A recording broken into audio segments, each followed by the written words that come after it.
What is going on YouTube? It is your boy Dante here, back in the Digimon Laboratory with yet another video. I am going ahead and going to give you my updated Ragnaloardmon list. It's still in testing. It's still, a couple things I'm testing around with ratio wise. If I want to play cards, don't want to play cards. But I thought I'd give you the rough draft of it since we got the new Ragnaloardmon support behind it. So without further ado, let's go ahead and get to the card by cards. Starting out with the Digi-Ads, we play four of the Sakutatomons. And we play one Durimon. Look, you can play four Digi-Ads if you want to. I like the fifth option because Durimon doesn't specify really if it needs to be an S in the body or whatever. As long as you put something underneath it, you get the draw card. That's always good. The Sakutomon. When you play a Digimon with Legend Arms from the stretch with an effect, you gain a memory. So just having that fifth Digi-Egg it can be great in grind games, but you're Ragna, you're really probably only going through 2 or 3 eggs at maximum in each game. But just in case you need to grind them out, you can always throw in a Doraemon, just for the heck of it. So for level 3s, I do play 2 Chumon. I do play 3 Lodomon. I do play 3 Spadamons, and I do play 3 Zubamons. The Ludomons are, and let me go ahead and fix this up a little bit because I know it's a little bit wonky. My screen's a little different. So the Spadamons are probably something that a lot of people do like, and I absolutely love the card. Spadamon is on play by placing this Digimon underneath one of your other Digimon with Legend Arms. You de-Digivolve one of your opponent's cards, one of your opponent's Digimon. So being able to de-Digivolve that Digimon, it helps you get rid of pesky blockers and stuff like that. Make sure you get rid of Digimon that try and build up. I do like it at 3 for another reason we'll get to here later on the deck profile. 3 Ludomon and Zubamon go hand in hand. Really, in this deck, you want to play 3 to 4 of these. I cut 2 just for the Chumon. And notice there is 58 cards here. So there's a couple of cards I'll play around with, trying with, yada, yada, yada. If I want to bump the Chumon up to 3, I can. If I want bump the Lodomon and the Zubamon up to 4s, I can. So I'm playing around just playing around with a couple of cards. Honestly, if you really want to, you can easily go 1 Chumon, 1 Lodomon. There you go. 50 cards in the deck. Me personally, I'm just, looking around about ratio-wise, see what I want to do, see if I want to bump up some of my level 5 or 6s back up to 4s. I cut a couple of cards here and there just to try to make it a little bit, try to make it flow a little bit better. But, I mean, the level 3 lineup is pretty solid. You don't necessarily have to play 12 rookies in this deck, really, because outside of Chumon, most of them get these that if you get their on play effects, they pretty much go off.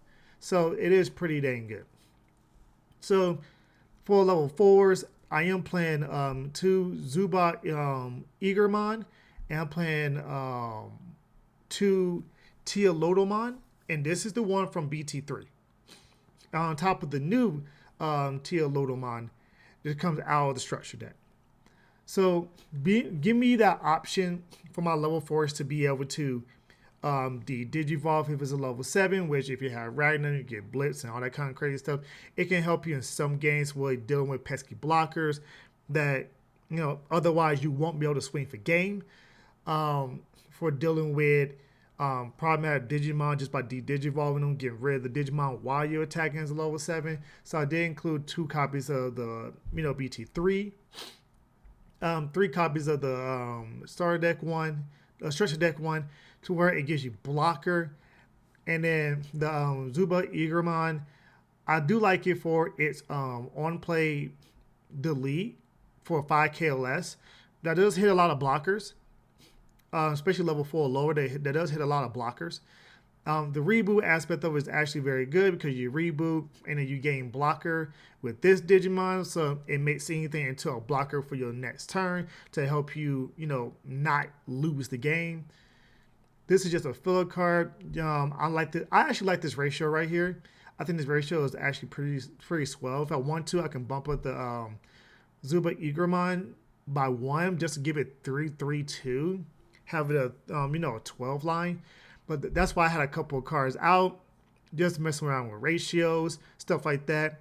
Level 5, the Rajin Ludomon, I do play at 3. The Duramon, I do play at 3. And I play 2 Chimeramon. I see a lot of builds it's like, yo, just go straight 4 and 4.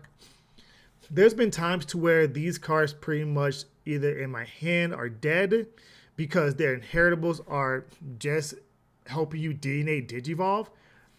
And their own play, really, if you have Duramon here, reducing everything by 1. This the Rajin Ludomon says, hey, this can't be deleted by opponent's effects on their turn. So just more tools to help you build up. Duramon is if you want to be more aggressive. Raji Ludomon is if you want to be more defensive, that kind of stuff. And I do have the 2 Chimeramons.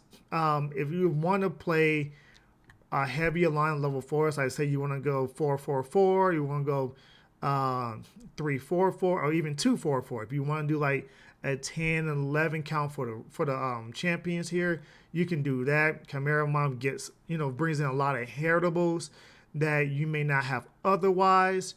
Like maybe the Spadamon or maybe a Ludamon. So, once you Digivolve on top of it because you Jorgets for free, you're able to, get blocker and stuff like that. So, like I said, mess around with the ratios. Honestly, I would probably go 3-3-2 here.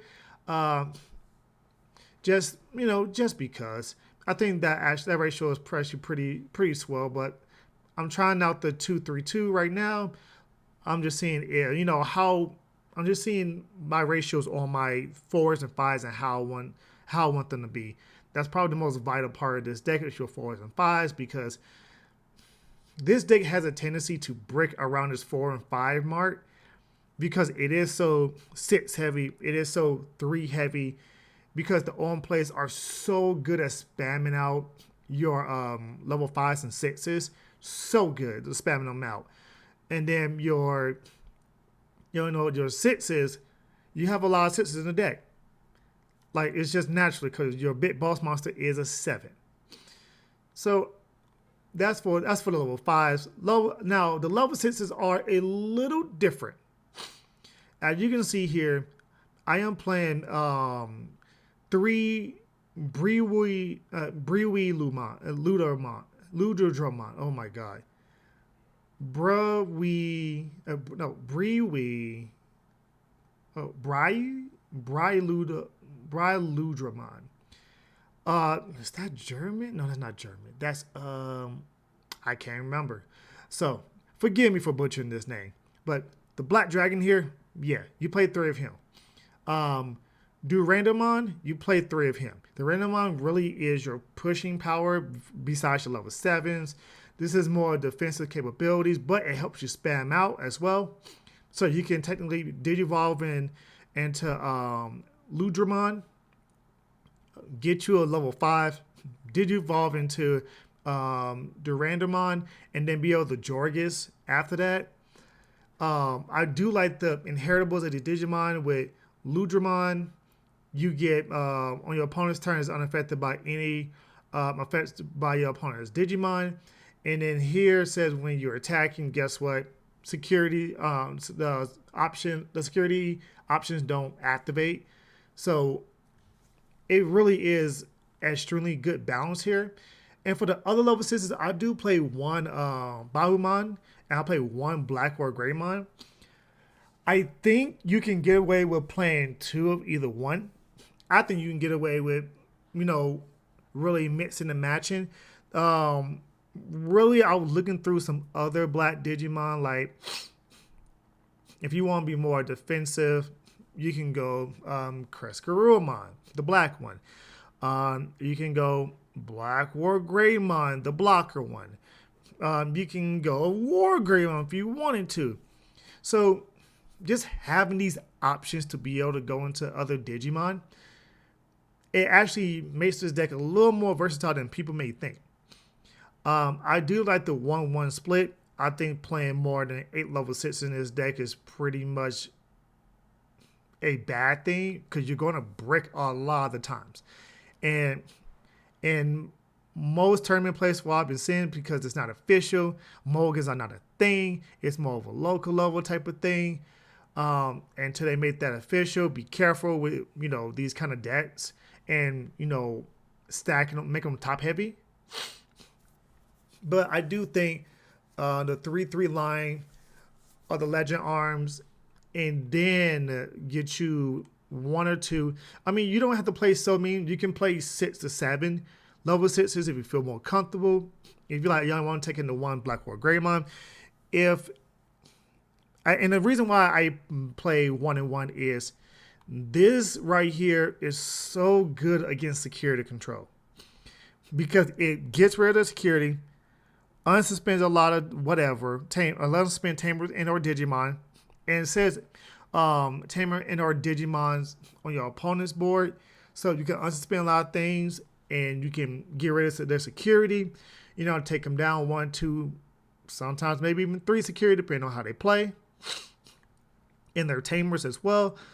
So you can go ahead and do that. Black War Greymon just gets rid of Tamers, period, because he will have a black and a red inheritable unless you're in a weird spot to where none of your black Digimon are there or none of your red Digimon are there, and that would be very, very tough.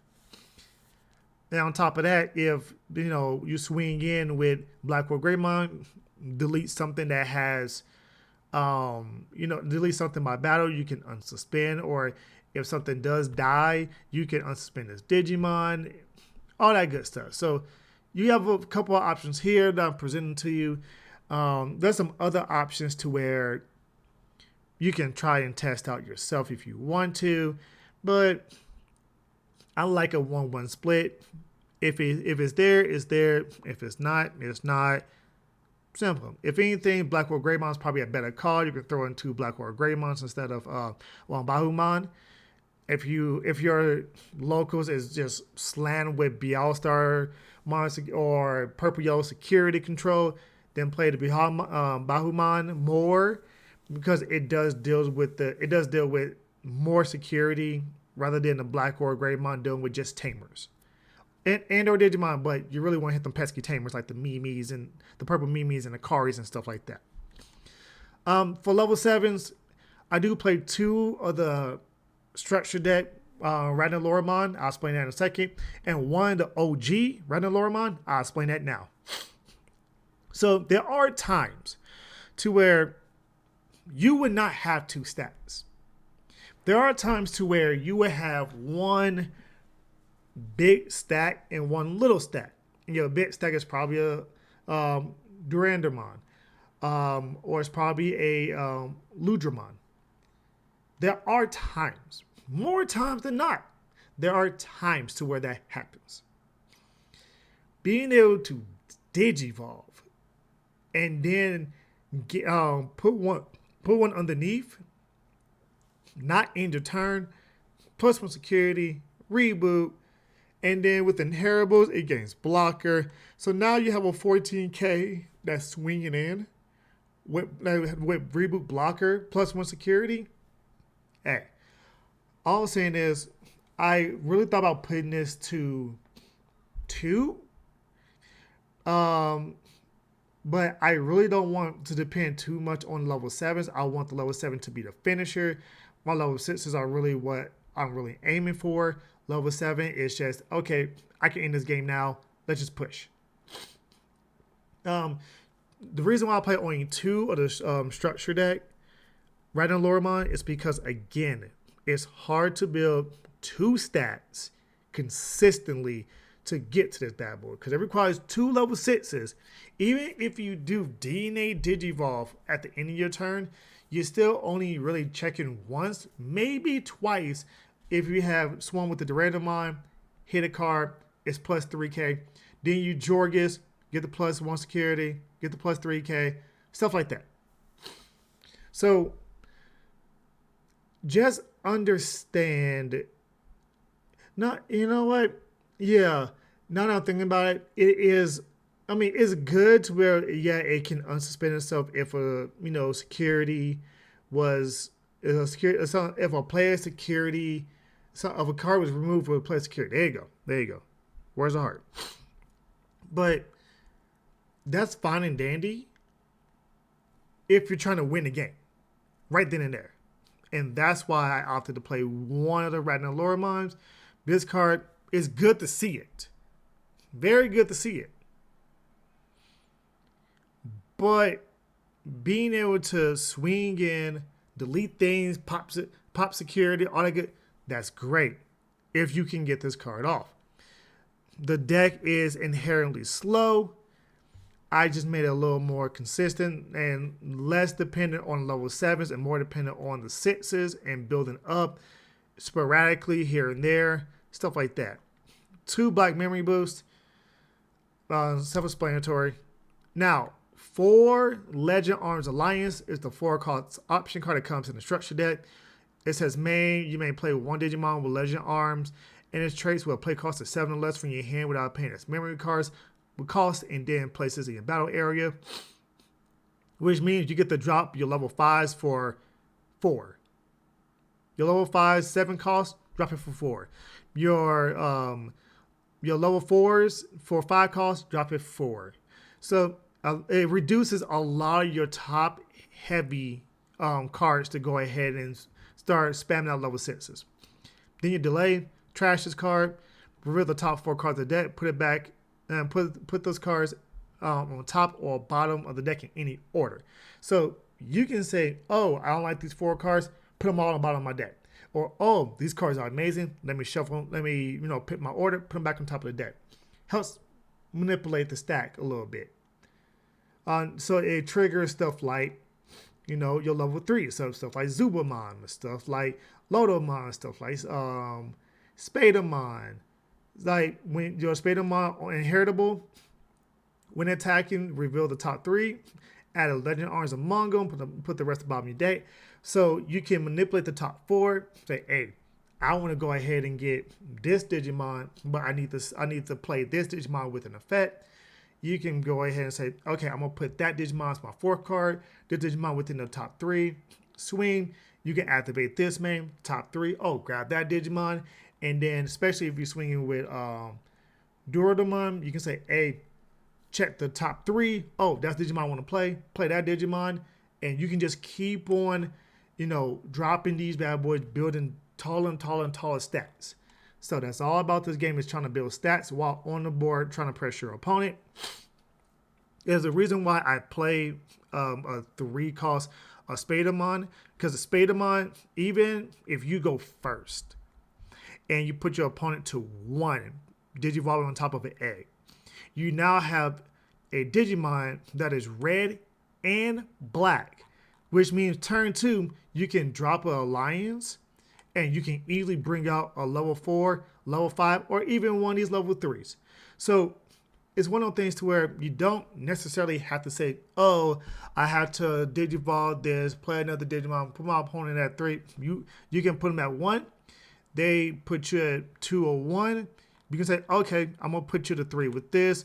I'm going to drop a bigger Digimon, or I'm going to drop a little Digimon. You can raise this, drop a little Digimon, put this card underneath it, gain a memory, manipulate the memory a little bit, play you another Digimon. Now you got 2 Digimon on board. And now you still have the delay of the Legend Arms to manipulate manipulate the top of your deck. So that's why I play a very heavy count of Spadamon. Spadamon's good for this deck. It's very, very good. Yes, the devolution cost hurts it, but if it was for 0, this card would be played in every black and red deck just to have a dual color 0 cost Digimon. That would be insane. So they had to make it a little more, all right, you want to play this, you better play a deck that actually will be okay with your turn 1, passing turn. Option card, we played 2 Crimson Blaze. Crimson Blaze is actually very, very good. Being able to play it for 6. If your opponent has multiple Digimon, you reduce the cost by 1. Sure. Delete anything if 6 costs 6,000 DP or less. Amazing. They can play Digimon with a effect for the rest of the turn. It helps clear board, so if they try to build wide or try to push you for game, if they hit this, clears their board. Very, very good. I played 2 Izzy's and 1 hero. Izzy is self-explanatory. Izzy would not hit most of the time. Let's be real. It would not hit most of the time to gain the memory. It is all about manipulating the stat, manipulating your deck. This deck likes to manipulate because it wants to hit those cards and those Digimon. So being able to hit hit the top of the deck, and manipulate it a little bit, get this card, oh, I'm about to draw this card, I'm going to draw this card next turn, yada, yada, yada, Digivolve, get this card, then I'm going to play this, play that card. Like, Izzy's very, very good. And it's a memory tamer. Hero is also a memory tamer as well. I wanted to include a red memory tamer. I thought about putting Tai in here. You can play Tai if you want to. I'm testing with Hero because Hero has that plus 2k DP. If a Digimon low 5 or higher, it makes Ragnaloardmon survivability a lot higher because now it goes from 14k to 16k. Checking twice rather than trying to check twice on the 14k, because if you hit a low 7 in stat, you're going to delete yourself. So it's like the hero it makes sure that it pushes past that point where it's 16k. Right now, there's really no Digimon that's 16k or higher outside of, I think, Reaper. I think Reaper's the only Digimon that's inherently huge when it comes to that attack stat. Although Digimon like 15 and 16, if I'm not mistaken. I think they're all 15 and 16, if I'm not mistaken. Right now. And I know there's some Digimon coming out, I think they're like 16, 17k. But right now, 15, 16 is really the ideal number to be safe. So definitely, I am trying Hero out instead of Tai. You can play Tai if you want to. You can play Hero and Tai if you want to. If you want to drop the Izzy count down to 1, you play 1-1-1 if you want to. I think playing too many memory tamers is going to really hurt you. I'm looking at other tamers as well for the deck. So just a rough draft to go ahead and go through. It's not done by any stretch of the imagination. But it is something that I am actively testing right now. Might mess around, throw this in, take this out, all that kind of stuff. So if I ever come up with a concrete deck profile to really say this is probably the most optimal way to play it, I'll go ahead and update you guys. Well, let me know what you think in the comment section below about the Ragnaloardmon deck. I think Bandai Namco really hit out the park with this. I think they really made this very super top heavy deck very, very consistent. It gave it the right pieces in the right places, but it didn't make it overpowering. So I think they actually did a very good job with this. Now, without further ado, I'm your boy Dante. This has been yet another deck profile, and I'll see you in the next video. Peace.